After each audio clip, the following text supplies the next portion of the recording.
ওং নমঃ ভগবতে বাসুদেবায়। আজ 9ই ফেব্রুয়ারি, অর্থাৎ আজ হচ্ছে মৌনী অমাবস্যা। পুরাণ মতে আজকে ঋষি মনুর জন্ম হয়েছিল।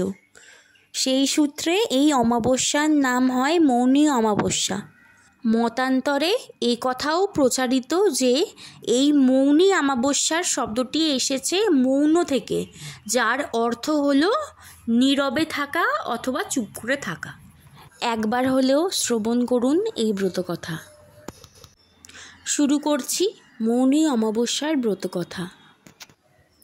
একদা এক বিধবা বামনী ও এক গোয়ালিনী বাস করত।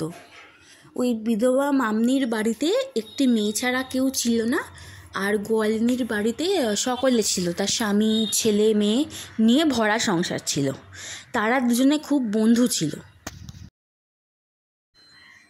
একসময় এক ভিক্ষুক এসে বামনির বাড়িতে ভিক্ষা চাইল। তখন তার মেয়ে ভিক্ষা দিতে গেলে সেই ভিক্ষুককেই তার মেয়েকে দেখে বলে ওঠে, আহারে, এতটুকু মেয়ের কপালে বৈধব্য যোগ।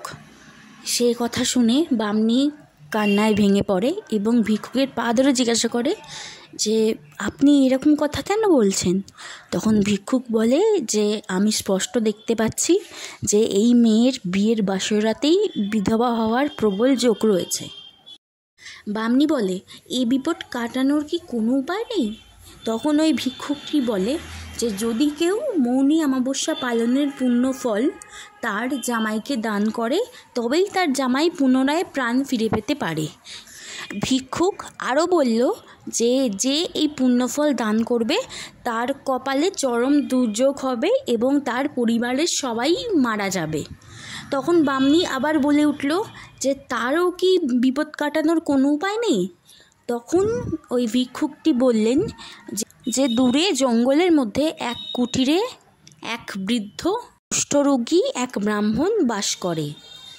যে এই পুণ্যফল দান করেছে সে যদি এখানে দই দিয়ে ওই ব্রাহ্মণকে স্নান করিয়ে পুনরায় জীবের দ্বারা ওই দই সংগ্রহ করে আবার হাঁড়ির মধ্যে রাখতে পারে, তবেই তার সমস্ত বিপদ কেটে যাবে এবং তার পরিবারের সবাই পুনরায় জীবিত হয়ে উঠবে।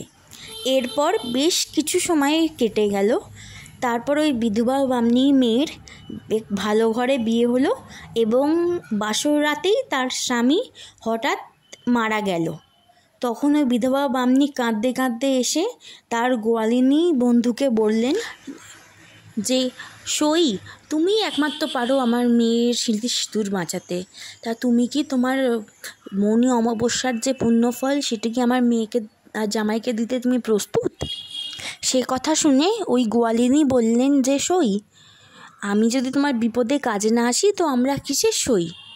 এবং সেই গোয়ালিনী তার মৌনী অমাবস্যা পালনের যে পুণ্যফল ওই বিধবা বামনীর মেয়ের স্বামীকে দিলেন এবং তিনি আবার পুনরায় বেঁচে উঠলেন। তারপরের দিন ওই গোয়ালিনী দেখলেন যে তার স্বামী, ছেলে, মেয়ে সবাই মরে পড়ে আছে।